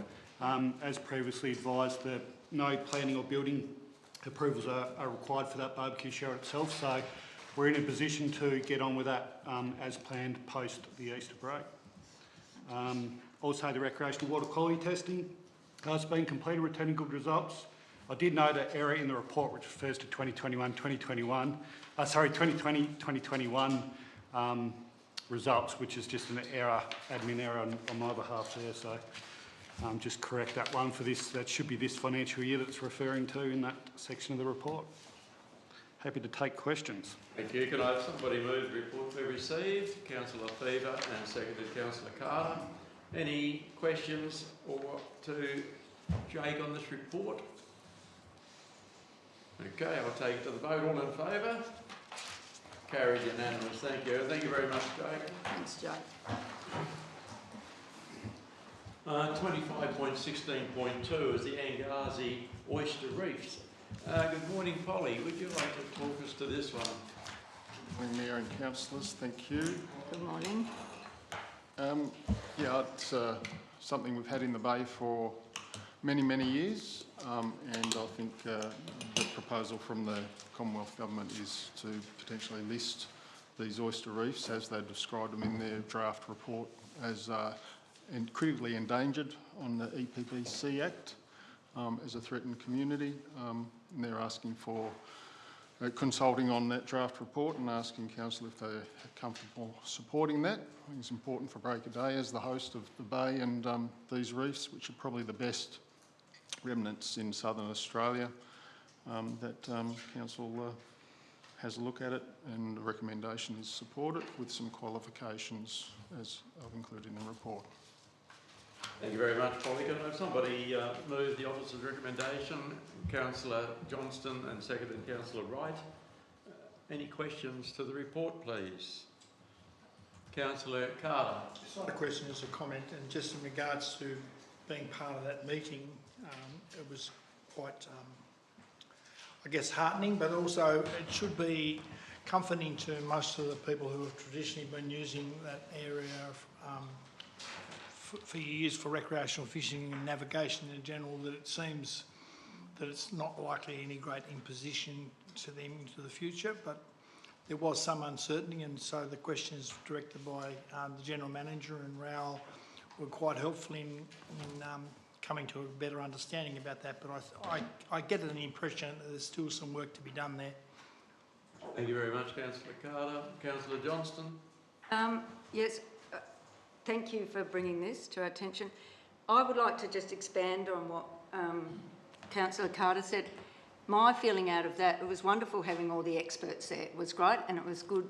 John provided a lot of opportunity to hear more from the experts. But what came across to me was that we need to celebrate our community, because this reef, over the time that they've been looking at it, it is not deteriorating. It's at least staying where it is, if not thriving. So the current activities, both of licensed fishing and recreational fishing, is not having an impact. We can't draw a conclusion that it's improving it, but it does say something about our community and how they are looking after this. And the only other thing I would say is, for something to be listed as a Commonwealth listing, there is a lot of work that goes into that, like they really look at, it's not just something that happens. So for us, it says something really important about our reef. I said, you know, it's our Great Barrier Reef, but maybe I'm going a little bit over the top, but still, it's a really important, it's very large and the other areas are small, but what I really want to emphasise, which was emphasised, is it's really healthy and continues to thrive. And I would like to thank Raoul, who probably knows the reef as well as anyone else, if not a little bit better, giving us his experience of being part of that reef. So, you know, thank you for all the work that's been done, and thank you for bringing this to our attention. Do we have any further questions or comments? If not, I'm going to take this to the vote. All in favour? Carried unanimous. One folder down. There we go. What up? I know, that's how it is, isn't it? 25.17.1 is the General Manager's report, governance. John, would you like to take us through your report, please? Thank you, Mr. Mayor. Just a couple of things. Just in relation to the official opening last Friday, unfortunately an urgent matter came along and I had to come back to the office, so I missed the St Mary's one, which was quite disappointing on that one. But one thing I would like to do is just note the work of council officers in relation to the delivery of the project and the opening as well. There's been a lot of work to actually do this project. There's been some great engagement with the community on that, and I think sort of it's something the community can, both communities, St Mary's and Fingal, can look forward to enjoying those facilities into the future. That one there, and then just in relation to a couple of other things, just on the federal election, there's just a little update in there. So far we've heard of a commitment from the Labor Party towards improving the reliance or resilience of Eskemain Road, St Mary's Pass, a commitment of $10 million towards that as well. And I've provided just a brief update in relation to progress with the study hub implementation, just noting there that physical location is progressing, the recruitment for the centre manager is also progressing well, and that working on governance arrangements and grant deed as well. I'm happy to take questions, Mr Mayor. Could I have somebody move that we receive the General Manager's report, Councillor Drummond, and seconded Councillor Chappell? Any questions for the General Manager on his report, please? Councillor Drummond. Comments more than questions. The Multi-Purpose and Evacuation Centre, congratulations to everyone. Thank you, John, for doing that, because I think it's a fantastic project. And what I particularly think we got was very right was the artwork that Mel Fiddler done on the front of the building. It is absolutely amazing. It really encapsulates. It was a small, you know, there weren't that many people who came to the public meeting, but I think she really encapsulated what we were looking for, and to see it blown up like that was really so rewarding, you know. And so congratulations to the staff again for engaging with Mel and getting it to that point. I'm really happy to see that the 10 million in funding for the St Mary's Pass is not an election funding commitment, that it's just a commitment, which is a really fabulous outcome, I think. And also I wanted to say in regard to the Falmouth toilet replacement, I have had a lot of concerns raised with me about, or not concerns, but comments that came out of the public meeting about where we were going from there with the other designs, like the two choices that came out of that meeting. I spoke to Jane, and I would like to thank Jane as well for giving me a briefing on where she's at with that and how the survey stayed open and all that information, so that I've been able to take that back to community members who've talked to me about it. And I've been very reassured that those two other options will be brought into the process at the end of all this, when the survey results and the community consultation are put together. So I just wanted to thank Jane for her response to me and to putting me into some of the emails that she sent out to community members. So thank you. Any further comments or questions for the General Manager? Councillor Chappell. So I just wanted to ask you, if possible, so the $10 million is going towards the resilience of the Eskemain Road, which is a very broad grey term. have we had any further discussions in regards to the long-term options that they're looking at?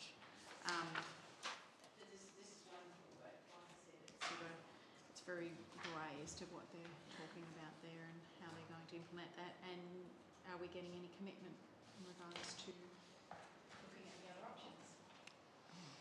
Through you, Mr Mayor. Yes, I was slightly intrigued by resilience of St Mary's Pass, what that actually meant, but obviously it's a commitment that's been made. Now, as far as the Department of State Growth goes, they're still working through their multi-criteria assessment process. We've asked them for an update, encouraged them to put something on the website to give people an update, because it is September, so 6 months since they actually undertook this work. We're not getting a lot of response from them in this regard, but we just keep pushing them to update the community there. Then we have a better idea of where it's going, because they will bring it back to probably a couple of key options to progress through into the next stages. I think that's a good question, Councillor Chappell, whether we want a Band-Aid or a whole box of them. But we don't know what they're talking about. It's $10 million for resilience. Have we got any further questions? If not, I'll take it to the vote. All in favour? Carried unanimous, thank you. 25.17.2 is the NTDC quarterly report. John, would you like to speak to this? Thank you, Mr Mayor. As per the requirements under the Enterprise Powers of the Local Government Act, NTDC provide us with a quarterly update of their activities. Happy to take questions, endeavour to answer them, but obviously key focus at the moment is in relation to the forthcoming federal election. I do note that they've provided an annual work plan update in there, which gives councillors a bit more of an understanding of the breadth of things that they're working on as an organisation. And obviously the, yeah, be interesting to see what happens with the population program when they get the teeth into that one. Somebody move the report. Councillor Wright, seconded Councillor Carter. Any questions, please, on this report? If they have no... Councillor Carter. It's not really a question. On page 578, there's a lovely picture of Mr Stephen Wally, who's received some sort of acknowledgement for his services. But I guess I'm raising that question with my tongue in the cheek, because we don't seem to get a great deal of mileage out of some of this stuff in terms of gastronomy and things like that. I'm just wondering if there are some things that the East Coast could be more involved in terms of what goes on in the day-to-day life of this initiative. Yeah, through you, Mr Mayor, the most of the regional things are, say, regional land use strategy, to be the population one as well. So, but there's obviously the sub-regional pieces as well. So where they've had in the past recreation plan and a few others for which has looked at that central core. The other piece that we're involved in, obviously, the election lobbying there as well. So every opportunity to participate, we make sure that we are participating in the ones which are truly regional in nature, not necessarily the sub-regional pieces there as well. So, yeah, it's just within the report they talk about the different things which have got underway at the moment. So any opportunity to participate, we do that. Any other questions on NTDC? If not, I'll take it to the vote. All in favour? Carried unanimous. 25.17.3, I'm going to step out for. Christy, would you like to chair this one for me, please?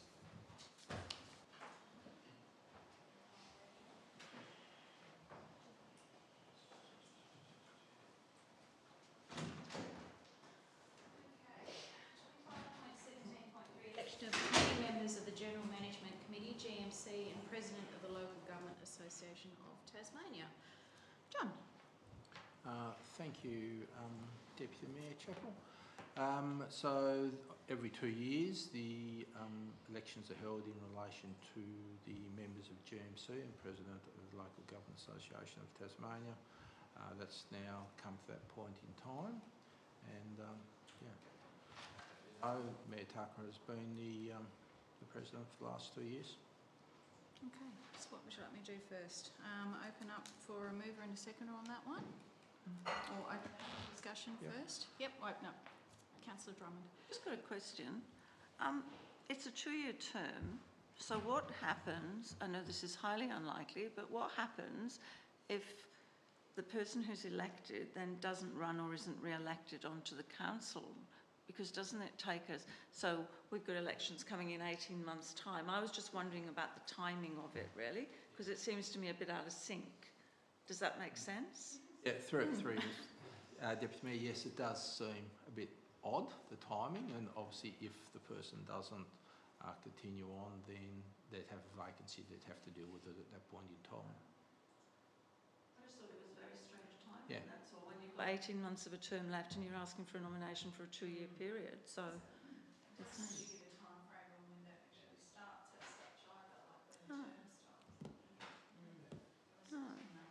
I was just curious, that's all. It was just unusual. Barry? I believe the Mayor's acted in a very professional and forthright manner. He's demonstrated an amazing work ethic. When you see him on TV, he doesn't care who he offends. It's all about common sense and what's good for Tasmania and good for Break of Day. He's put Break of Day even more on the map because I've had countless people who say, oh gee, your Mayor does well on radio and on TV, and he's always very fair, so highly recommend him. Any other comments? Am I able to make one as chair? Is that all right? I like the fact of having a regional, this is just a personal opinion, but I like to have a regional person in that chair, and whether it was like Christina previously, which I sort of deem that area as more regional than, say, Clarence or one of these other ones, but I think it's good for regional Tasmania to actually have that representation there, so that's just my little opinion on that one. Okay, so we'll have a mover and a seconder then. Yep.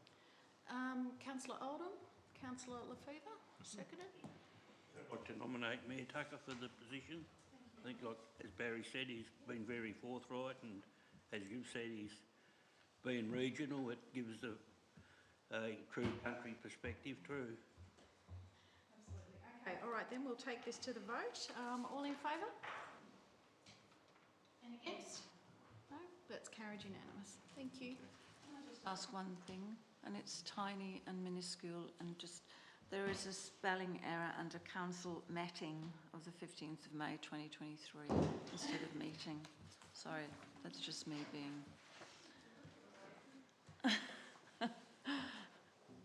It's on page 585 and it just says M-E-T-T rather than M-E-E-T. Thank you.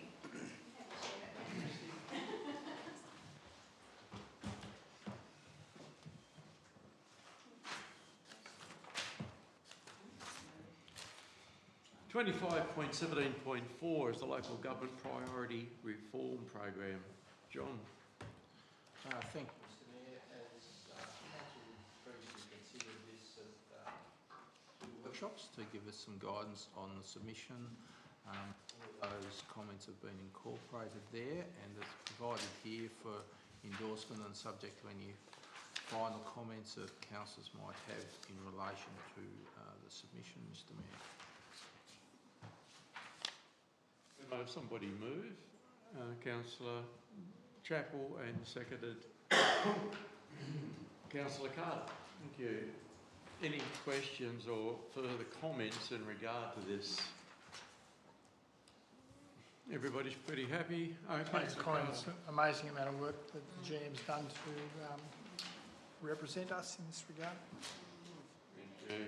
Okay, well, I'll take this one to the vote. All in favour? Carried unanimous. Thank you. Too many pages in it. $645. 645. 645, yeah, thank you. 25.17.5 is the Local Government Electoral Bill discussion paper. John, once again over to you. Yeah, thank you, Mr Mayor. Second discussion paper released by the State Government relating to legislation affecting local government. This one's been to one council workshop. Council provided a number of comments in relation to this, so I've endeavoured to capture those comments here. and then whether council's got any final comments which they might like to add to the response, so we can finalise this. There was one there which related to Reform 33, and that in relation to the question remained about the increase from 5% to 20% on the electoral poll. Can I get somebody to move this? Councillor Chappell, seconded Councillor Wright, and I'll open it up for comment. So we're on page 656, the council response. What percentage, Councillor Chappell? I actually had this one written down just to make comment of 5 to 20%. I think is quite a high jump in this, and as we know, with any sort of petition or anything like that, it is quite hard to achieve just our normal targets that we get. And I know this is in regards to electors signing for the elector poll, but I still think that I'm quite comfortable with 5%. Councillor Drummond. Thank you, Councillor Chappell, because you read my mind and you said exactly what I was going to say. I think the 5% is quite adequate, and I was also thinking about the petition base and how hard it can be. It's very rare that we see a petition coming forward with greater than the 5%, so I think that I'm happy with that saying. I know that we did talk about that Reform 33 almost being two parts, and that was that we increased the proportion, and then whilst restricting the matters was like a second component of that, rather than they've got it all as one flowing sentence. I don't know what we can do about that, but yeah, that was just something I picked up on as well. That we'd like to make on that. Yeah, certainly, Mr. Mayor. There's, as noted, there's the two elements in there. So certainly, we are talking about elector poll here, requirement for an elector poll. It's not just purely about petitions, so it's specific about the elector poll piece, but the restriction on the matters which an elector poll has to have a legitimate connection, which seems logical.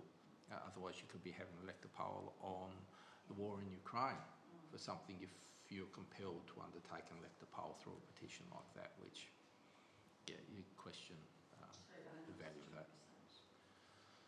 So from this, Mr. Mayor, the submission will be 5%. Is everybody satisfied with that? Yes. Okay, thank you. Any other parts of this that you would like to discuss? Okay, if there's none, I'll take this one to the vote. All in favour? Carried unanimous, thank you. And thank you to the GM for the work that he's done on all of these documents recently. It's been very heavy going for the reviews, so thank you. 25.17.6 is the meeting procedure regulations remake. John, would you like to speak to this one? Yeah, thank you, Mr. Mayor. So, as noted at the workshop, this one got dropped on us very quickly, and obviously there's a degree of urgency here, and that it needs to be remade by the 30th of June this year. So I've went through, once again, looking at the potential changes between the two, and provided responses there based around the conversations that we had at the workshop on this piece. But in general, most of it does seem logical, though in a few places I've posed questions of clarification around these elements. So how will council like to handle this? Have they got additional comments on particular ones which they'd like to talk about? Somebody move. Councillor Oldham, seconded Councillor Drummond. Any questions or further commentary? Councillor Drummond? Page 700, I think that statement around respectful behaviour and acceptable conduct and language is a really strong statement about how we behave in the chambers. Really pleased to see that happening. I had a question further down the way. Yes. So page 706, in workshop we talked about that final paragraph where it says to ensure council allowances are fair and equitable in all respects. However, the government has also committed to a comprehensive review of councillor allowances and councillor numbers at a future date, and I believe that at the workshop we actually talked about asking them to be more specific about that and not leaving it so open-ended, because we could otherwise be 5 years from hence and not actually have anything done.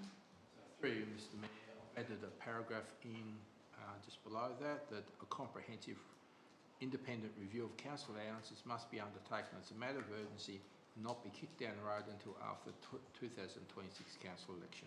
Do you think that's strong enough? That's probably about what we'll get. I think it's giving them 12 months to do it. So by the time they get themselves organised and do this and initiate a process, it's not going to happen before then because they have to scope out what it's going to be, prepare a discussion paper, and so I think if we can get it done before 2026 elections, that'd be a great outcome. I think realistically, you'll be hoping that they'll be making a decision by about this time next year, so it can be factored into budgets as well. So, right.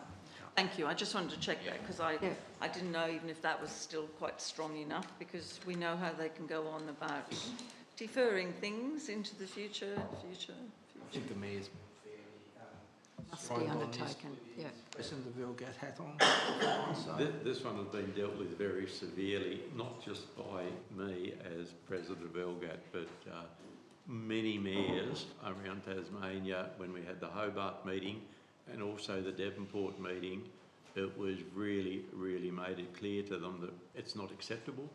And the reality is, if you keep kicking it down the road, you're stopping good people from putting their hand up potentially at the next election. You're trying to get councillors to do so much work, and on the other hand, you want to continue paying them a pittance for what they're doing, and you're putting more and more work on them and trying to make them a little bit redundant. And whilst John said we've got 3 submissions that we're actively doing, the reality is it's quite disgraceful. While this is happening, they've also put the 4th one on us, which is DAP 2.0.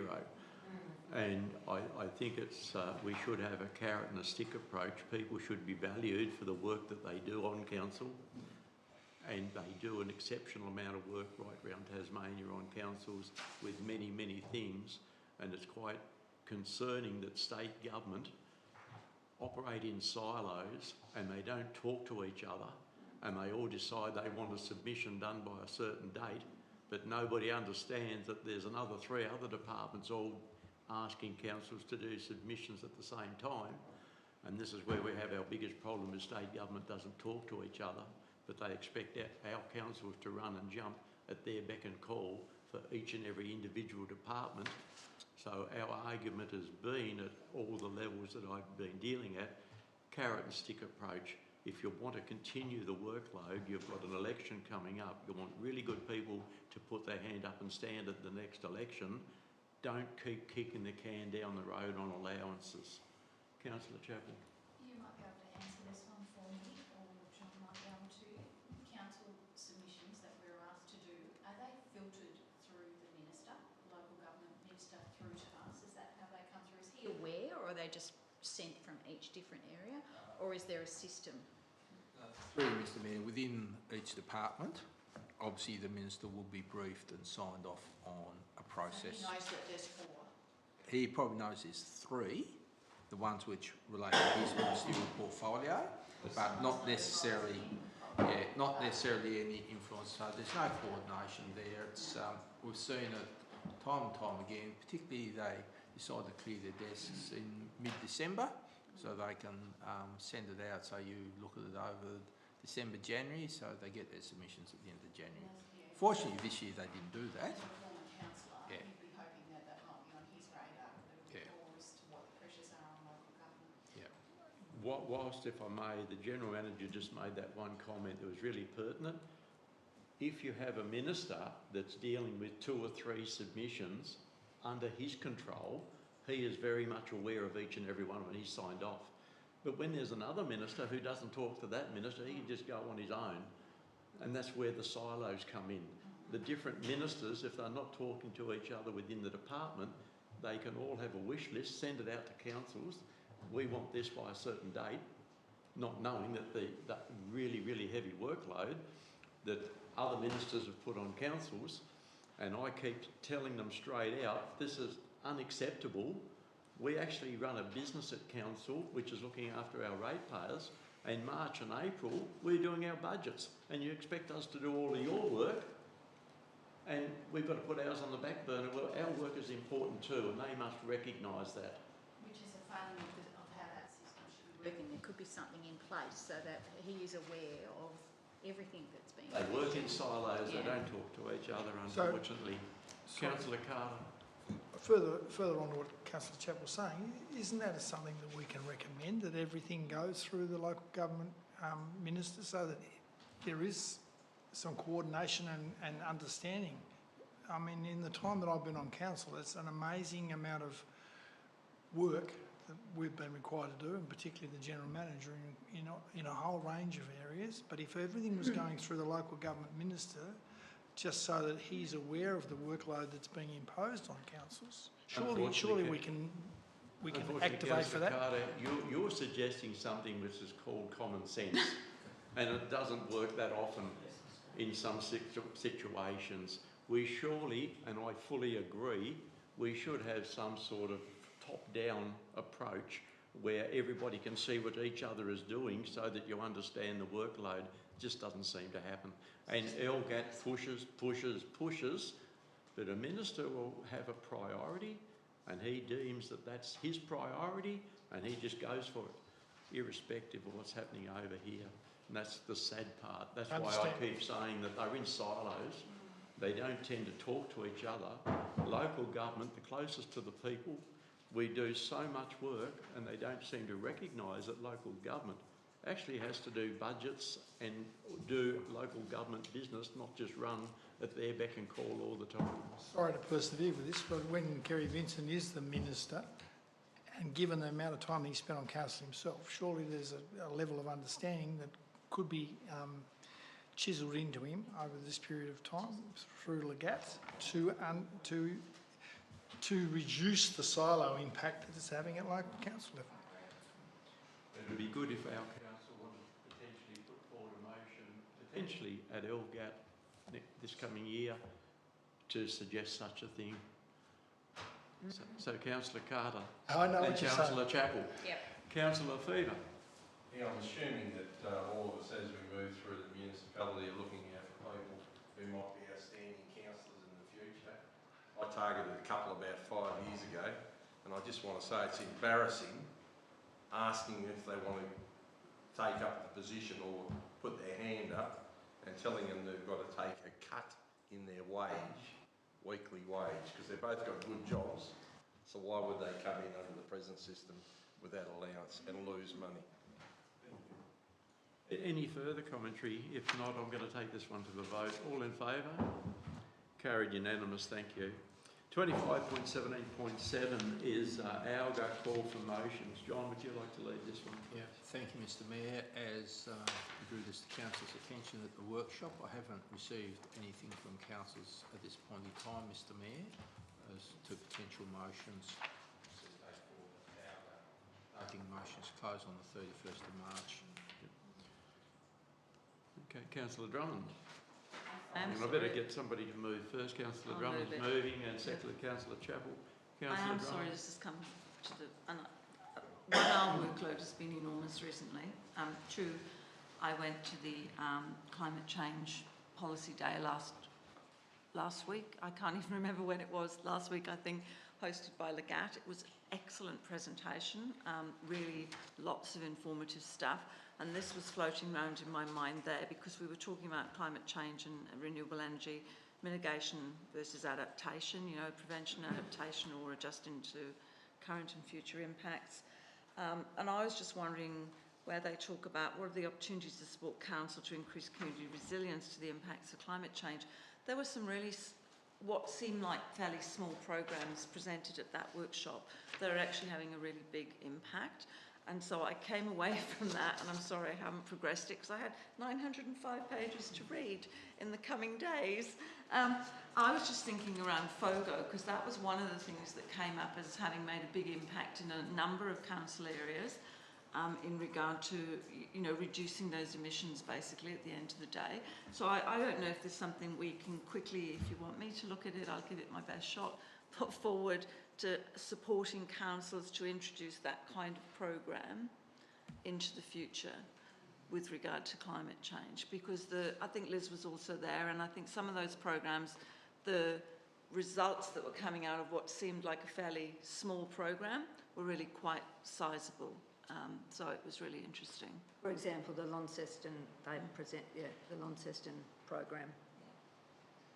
Ashgrove Farm Milk program was fascinating, just amazing, giving the cows seaweed to eat and how it's reducing their emissions is quite remarkable. It was just little, what seemed like little things, but the impact they were having was really quite large. And I've got notes from the workshops and I'm more than willing to share, but I just thought around that, if you want me to look at it, John, I can try and...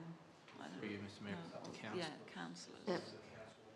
For that motion, how we might deal with that. We'll have to vote on, deal with it out of session because it closes on the 31st. That's I know, I am sorry, but it's just that it happened. The timing of it was, I was all fired up coming home from that, and then I had to read, as I say, 905 pages. Okay, we have any other comments or? So through you, Mr Mayor, we'll just deal with this through separate emails. If there's a draft motion, if there is, to do that. Okay. Okay, all in favour? Sorry, did you want me to? Are you going to do it? No. That's all right. Yeah, thank you. You've got something in your mind around it. Yeah, I so have. Yeah. That's fine. We've got the criteria there that it's got to meet. So you've got that in front of you, Councillor Drummond. Sorry? The criteria for motions on Yeah, page 7. no, I've got it all there. It's just been formulated in my mind over the last few days since reading all of this and having been at that conference, and it's like all just coming together in my head. Okay, we'll take this to the vote. All in favour? Carried unanimous, and we're going to have to say goodbye to you. The good people in the... No, I still want to go, Mr Mayor. Where? He's throwing you out too soon. Where? You've skipped it. Where? Go back. 17 point. Oh, sorry. This one's really good, really exciting as well. 25.17.8, the local government federal election priorities. Sorry, I missed that one. I went straight to put our communities first. So, thank you, Mr Mayor. So, ALGA have written regarding the National Federal Election Funding Priorities and their campaign there. They're seeking support of councillors just to endorse this and to take some simple actions around raising these priorities with the local federal members. As councillors will see, there's a few detailed there. There's 5 funding priorities which cover a range of things around community infrastructure, roads, climate change and housing, and there's a bit of information there below there as well. So is council happy to endorse the recommendation and effectively it's just participate in this campaign and support these things which really they're all conversations that we have within our normal business here at the council table. Can I have somebody move? Councillor Fever, seconded Councillor Wright. The only thing is, we'd be looking at Jane pumping this out on our Facebook page, just our priorities, keep our community first. Anything and everything that we can do to help support this is what it's all about. But if I may, John, I just want to make up just a comment. We've at ALGA the other day, we're finding that there's a lot of people been trying to get federal government housing community grants. They've been for infrastructure grant, and we've got one council in Tasmania who has been very successful with that and got a very sizable one. And now the federal government hasn't paid up months and months and months afterwards, but council had to spend their money first. To be eligible, you had to have a commitment. So one particular council spent quite a bit of money of their ratepayers to be eligible for a federal housing infrastructure grant, and the feds haven't paid up. And they're now trying to blame the state government, saying, well, we can't pay that council direct. We're going to pay the state government. The state government doesn't know anything about it, and so they're withholding the deed. And I've got a council that's been hung out to dry at the moment. So we're really focused at ALGA on these things to make a difference, especially untied financial assistance grants. But just a bit of a warning, John, I meant to mention to you is not everything sometimes what the federal government's offering is what it seems. And it'll be rectified in the future, but it's creating a lot of havoc.